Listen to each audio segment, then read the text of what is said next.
इतिहासातल्या ज्या महत्वपूर्ण घटना आहे त्याच्याबद्दल मी तुम्हाला मार्गदर्शन करतो, लक्षात असू द्या। साधारण जर बघितलं मी तुम्हाला आज साधारण या व्हिडिओमध्ये साधारण 40 किंवा 50 वर्षाच्या घटना सांगणार आहे। त्याच्यानंतर पुढचा व्हिडिओ घेऊन येणार त्याच्यामध्ये 40 किंवा 50 वर्षाच्या घटना सांग। त्यातली पहिली घटना मी सुरू करतोय। पहिली घटना म्हणजे कोणती मित्रांनो, लक्षात असू द्या। साधारण आपल्या भारतामध्ये जर बघितलं, भारत देश स्वतंत्र झाला नव्हता 1899 पासून तर साधारण 1905 मध्ये आपल्या भारतामध्ये एक लॉर्ड कर्झन नावाचा गव्हर्नर होऊन गेलेला आहे। या लॉर्ड कर्झनच्या काळात कोणकोणत्या घटना झाल्या मी पटकन सांगतो मित्रांनो। लॉर्ड कर्झनच्या काळात पहिली घटना झाली 1902 ला, जी 1902 ची घटना होती। ती घटना म्हणजे रॅले कमिशन होतं। एक रॅले नावाचा व्यक्ती होता, या रॅले नावाच्या व्यक्तीने एक रॅले कमिशन स्थापन केलं 1902 ला। हे रॅले कमिशन आपल्या भारतामध्ये शिक्षण सुविधा कशा उपलब्ध करून द्यायच्या त्यासाठी संबंधित हा प्रश्न औरंगाबाद शहर पोलिसला विचारला यावर्षी, लक्षात असू द्या की रॅले कमिशन कशासाठी होतं, शिक्षणासाठी होतं। त्याच्यानंतर 1904 ला लॉर्ड कर्झनने सरळ या ठिकाणी प्राचीन स्मारक कायदा केला। कोणता कायदा केला? प्राचीन स्मारक कायदा। म्हणजे जे आतापर्यंतचे औषध पुरातन जे विभागाने जमा केलेले वस्तू असतात त्याच्यासाठी प्राचीन स्मारक कायदा केला आणि 1905 ला मित्रांनो शिक्षणासंबंधी कायदा केला त्यांनी लॉर्ड कर्झनने, लक्षात असू द्या। आता लॉर्ड कर्झनच्या काळात सर्वात महत्त्वाचं पोलीस भरतीच्या दृष्टीने कोणता प्रश्न महत्त्वाचा आहे? 1905 ला जी बंगालची फाळणी झाली, 1905 ला जी बंगालची फाळणी झाली त्यावेळेस आपल्या भारताचा गव्हर्नर कोण होता? लॉर्ड कर्झन होता। कोण होता? लॉर्ड कर्झन होता मित्रांनो, लक्षात असू द्या। आणि पुढे ही फाळणी 1911 ला रद्द झाली। कधी रद्द झाली? 1911 ला रद्द झाली। त्यावेळेस आपल्या भारताचा जो गव्हर्नर होता लॉर्ड हार्डिंग दुसरा होता। कोण होता? लॉर्ड हार्डिंग दुसरा। कारण पंचम जॉर्ज यांनी स्वागतासाठी जी आपली बंगालची फाळणी जी होती ती रद्द केली आणि तेव्हापासूनच आपल्या भारताची राजधानी साधारण 1757 पासून तर 1911 पर्यंत आपल्या भारताची राजधानी कलकत्ता होती। कोणती होती? कलकत्ता होती। आणि या 1911 पासून आपल्या भारताची राजधानी नवी दिल्ली झाली। कोणती झाली? नवी दिल्ली झाली। आपल्या भारतीय राज्यघटनेमध्ये 69 नंबरची घटना दुरुस्ती झाली 1991 ला। इंडियन अमेंडमेंट नंबर 69 1991 बरोबर ही अमेंडमेंट झाली, घटना दुरुस्ती। याच्यानुसार आपल्या भारतामध्ये दिल्लीला राष्ट्रीय राजधानी क्षेत्र असं ठरवण्यात आलं। मग याच्यानुसार दिल्लीचे विधानसभा सदस्य 70 ठरवले। या दिल्लीच्या विधानसभेच्या 1/10 जे लोक असणार ते लोक मिनिस्टर बॉडीज मध्ये असणार, म्हणजे ते मंत्रिमंडळामध्ये असणार। कुठे असणार? मंत्रिमंडळामध्ये असणार। हे तुम्हाला माहित पाहिजे मित्रांनो, लक्षात असू द्या। मग ही बंगालची फाळणी रद्द झाली आणि आपल्या भारताची तेव्हापासून राजधानी काय झाली? नवी दिल्ली झाली। पूर्वी कोलकाता होती। पूर्वी कोणती ती? कोलकाता आपल्या भारताची राजधानी होती, हे तुम्हाला माहित पाहिजे मित्रांनो। हे 1905 पर्यंत लॉर्ड कर्झन बद्दल एवढं तुम्हाला माहितीच पाहिजे। आणि त्यांनी सर्वात महत्वाचं एक फ्रेजर नावाचा आयोग स्थापन केला होता। कोणता?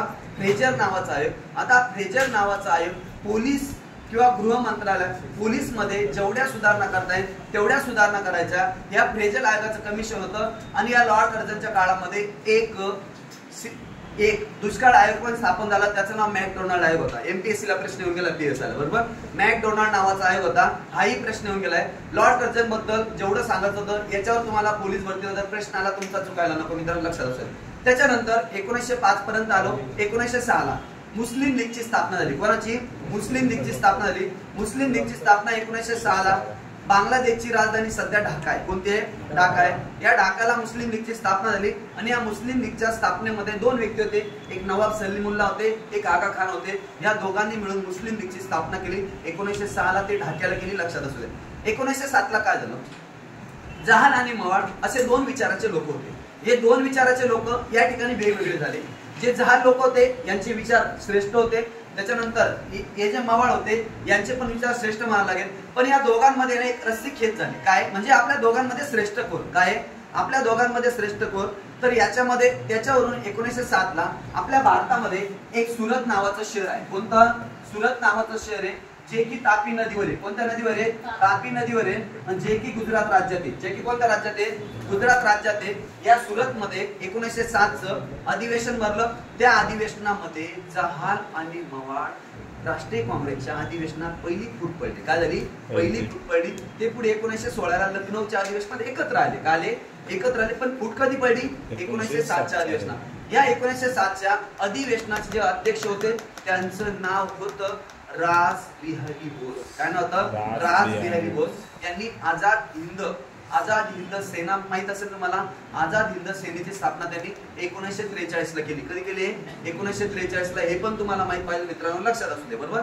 मग 1907 ची घटना झाली आणि तिथून पुढे जर बघितलं तर या 1908 ला जर बघितलं, लोकमान्य टिळक जे होते, ज्यांना तुम्ही भारतीय संतोषात जनक बोलतात, बरोबर, तर त्यांना जवळजवळ 6 वर्षाची राष्ट्रद्रोहाच्या खाली, काय राष्ट्रद्रोहाखाली, त्यांचा राजद्रोहाखाली पण बोलावं लागेल, त्यांना शिक्षा झाली आणि ते मंडालेच्या तुरुंगात, हे मंडालेचे तुरुंग आताच्या म्यानमार देशामध्ये मिळतात. पुढे म्यानमार देशामध्ये. आणि या म्यानमार देशाची राजधानी जर विचारली तुम्हाला तर म्यानमारची राजधानी कोणती आहे? नेपिदॉ. मी सकाळचा जो व्हिडिओ बनवलाय बँकिंग संबंधित त्याच्यामध्ये सांगितलंय तुम्हाला की म्यानमार हा देश पूर्वी आपल्या भारताचा भाग होता.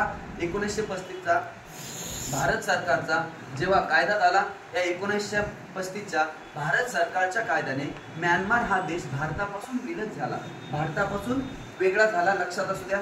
तुम्हाला माहित पाहिजे म्यानमारमध्ये आपला जो रत्नागिरी जिल्हा आहे ना, रत्नागिरी जिल्ह्यामध्ये थिबांचा राजवाडा आहे बघा, बरोबर, तो म्यानमार वरूनच घेतलाय. कुठून घेतलाय? म्यानमारच्या याच्यावरून घेतलाय. हा प्रश्न पोलीस भरतीला आलाय बघा. इतिहासात डिटेल सांगेल, पण मी आता इथं काय करतोय, माझा उद्देश आहे या 10 मिनिटाच्या व्हिडिओमध्ये तुम्हाला कमीत कमी 40 प्रश्न तरी माहित झाले पाहिजे. बरोबर. मी पुढच्या घटनेकडे जातो. लोकमान्य टिळकांनी मग त्या तुरुंगामध्ये एक गीतारस्य नावाचं पुस्तक लिहिलं. कोणतं? गीतारस्य नावाचं पुस्तक लिहिलं. आणि लोकमान्य टिळकांनी त्यांचे काही पुस्तक लिहिले, जसं की the Orion, the Arctic on the Vedas, हे लोकमान्य टिळकांचे पुस्तके. लक्षात असू द्या मित्रांनो, लोकमान्य टिळक एकदाही राष्ट्रीय काँग्रेसचे अध्यक्ष झाले नाही. त्यांच्याबद्दल अजून पुढे सांगायचं झालं तर लोकमान्य टिळकांनी आपल्या महाराष्ट्रामध्ये घुंगरूळ चळवळ सुरू केली. कोणती? घुंगरूळ चळवळ सुरू केली मित्रांनो. एवढं तुम्हाला माहित पाहिजे. 1909 ला मुर्लेमेंटो कायदा झाला आणि 1911 ला बंगालची फाळणी रद्द आणि त्या ठिकाणी आपल्या भारताची राजधानी नवी दिल्ली अशी झाली. आणि या 1913 ला एक सॅन फ्रान्सिस्को नावाची सिटी, कोणती? सॅन फ्रान्सिस्को, जे की अमेरिकेमध्ये. पुढे अमेरिकेचा जर विचार केला मित्रांनो, अमेरिकेच्या बेसिक गोष्टी माहित पाहिजे तुम्हाला. अमेरिकेची राजधानी वॉशिंग्टन DC, अमेरिकेचे चलन काय? डॉलर आहे. हे बेसिक गोष्टी. आणि या अमेरिकेमध्ये सॅन फ्रान्सिस्को नावाच्या सिटीमध्ये या आपल्या भारतातील एक लाला हरदयाळ आणि आपल्या महाराष्ट्रातील एक व्यक्ती होते पांडुरंग खान खोजे. कोण होते? पांडुरंग खान खोजे. या दोघांनी मिळून गदर पार्टीची स्थापना केली. कोणती पार्टी? गदर पार्टीची स्थापना केली. आणि या गदर पार्टीची स्थापना केली ती 1913 ला. एवढं तुम्हाला माहित आहे मित्रांनो.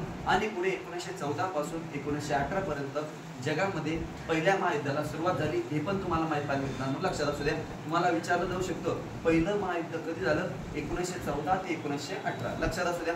आता 14 पासून ते 18 पर्यंतच्या महत्त्वाची घटना सांगतो. तारीख होती 9 जानेवारी 1915. काय होती? 9 जानेवारी 1915. आपल्या भारतामध्ये महात्मा गांधीजींचं आगमन होतं. बरोबर. त्यांचं आगमन झालं.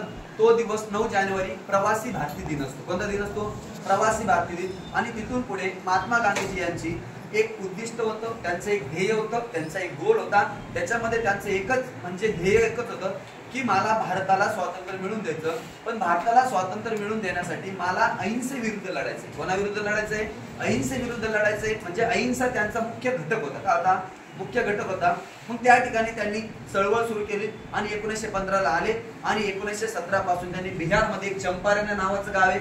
या बिहारच्या चंपारण नावाच्या गावामध्ये त्यांनी जे नीळ पीक होतं, कोणतं पीक होतं? नीळ पीक होतं. याच्या विरुद्ध आवाज उठवला आणि म्हणून 1917 ला कोणता सत्याग्रह झाला? चंपारण सत्याग्रह. पुढे तो बिहारमध्ये, बिहारमध्ये हा तुम्हाला माहित पाहिजे. तिथे एक राजू शुक्ल नावाचा त्यांचा एक सहकारी पण होता. लक्षात असेल. ते झालं. नंतर 1918 ला अहमदाबाद नावाचं शहर आहे जे की साबरमती नदीकाठी. कोणत्या नदीकाठी? साबरमती. आणि अहमदाबाद मधून जी व्यक्ती निवडून आलेले खासदार म्हणून त्यांचं नाव अमित शाह आहे. कोणतं आहे? अमित शाह. ते आपले गृहमंत्री, त्याच्यासोबत ते आपले सहकार मंत्री सुद्धा आहे. हा पण पॉईंट तुमचा कव्हर करून दिला. बरोबर. मग त्या अहमदाबाद मध्ये गिरणी कामगारांच्या विरुद्ध आवाज उठवला. मग गिरणी कामगारांनी संप पुकारला. काय पुकारला? संप पुकारला. म्हणून 1918 ला गिरणी कामगारांच्या विरुद्ध तिथं एक आंदोलन झालं. ते तुम्हाला माहित पाहिजे. आणि पुढे 1918 ला अजून एक सत्याग्रह झाला मित्रांनो. त्याचं नाव आहे खेडा सत्याग्रह. कोणता सत्याग्रह? खेडा. खेडा जर बघितलं गुजरात मधील एक छोटासा जिल्हा आहे. काय? खेडा गुजरात मधील काय? एक छोटासा जिल्हा आहे. हा खेडा सत्याग्रह 1918 झाला. त्याचे सुद्धा नेतृत्व कोणी केले? महात्मा गांधींनी केले. कोणी केले? महात्मा गांधींनी केले. आणि 1919 ला जो तुर्कस्तानचा खलिफा होता, कोण होता? तुर्कस्तानचा खलिफा होता. यांच्या सोबत जर बघितलं एक अली बंधू होते. 2 लोक. कोण होते? अली बंदी. एक शौकत अली होते, एक मोहम्मद अली होते. या दोघांनी त्यांच्या सोबत म्हणजे तुर्कस्तानचा खलिफा श्रेष्ठ आहे याच्या विरुद्ध त्यांनी सरळ काय केलं? एक आंदोलन सुरू केलं, एक चळवळ सुरू केली, एक मुवमेंट सुरू केली, ती म्हणजे खिलाफत चळवळ. तुम्हाला माहित पाहिजे मित्रांनो, खिलाफत चळवळ ही 1919 ला सुरू झाली. कधी? 1919 ला सुरू झाली ती. त्याचे नेतृत्व दोघी अली बंधूंनी केले, लक्षात असू द्या. आणि पुढे चालून 1919 झालं आणि या 1919 नंतर 1920 आला आणि या 1920 ला मित्रांनो असहकार नावाची चळवळ झाली. 1 ऑगस्ट 1920 होते. ती तारीख होती. लोकमान्य टिळक यांचं निधन झालं मुंबईला. तो म्हणजे टिळक युग संपतो आणि त्या दिवसापासून गांधी युग चालू होतो. आणि गांधीजींबद्दल अजून सांगायचं झालं तर 1924च्या बेळगाव म्हणजे आताच्या कर्नाटकमध्ये ते राष्ट्रीय काँग्रेसचे फक्त हयातीमध्ये एकदाच अध्यक्ष झाले आणि त्यांना महात्मा ही पदवी रवींद्रनाथ टागोरांनी दिली आणि राष्ट्रहित पदवी त्यांना सुभाषचंद्र बोस यांनी दिली. मित्रांनो लक्षात असू द्या. असाच व्हिडिओ मी उद्या परत घेऊन येणार मित्रांनो. भेटू.